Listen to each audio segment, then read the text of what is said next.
Hello and welcome back to the channel. I'm really glad to have you here. In today's video, we are going to talk about the amazing power of sage. Now, sage can be used in many different things, ranging from spicing and flavoring meats and poultry and fish. Also, it can be used in a herbal incense to get rid of negative energy, along with other herbs and spices. Also, just burn it on charcoal or just put it on the stovetop, release the smoke, go in a clockwise motion around the house in between the corners with the windows open. Really helps to get rid of negative energy that way as well, and also as an antiseptic and gets rid of the bacteria, any sorts of diseases that you have in the air as well. Another way you can use sage is to make tea. You can make a really good anti-inflammatory antiseptic tea that helps get rid of colds and flu, along with other herbs and spices such as ginger, such as cardamom.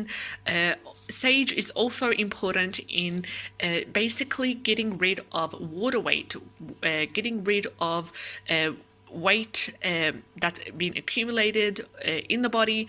You can also use it in detoxifying tea mixes. So I've got a dried sage plant here. I will just simply take it out.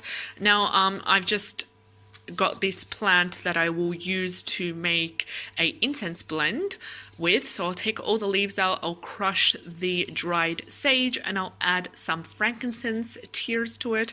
I'll also add some sea salt. Sea salt is also really important to use when getting rid of negative energy, and also just clearing the air, clearing the aura as well. Another way you can use sage is to make tea out of it. Just make a really good tea that helps detoxify the body. I hope you found this video helpful. Do let me know if you are interested in more. Take care and have a great day. If you're new to the channel and if you've enjoyed these videos, like, share and subscribe in order to support us in making better content. Take care and have a great day. Bye bye.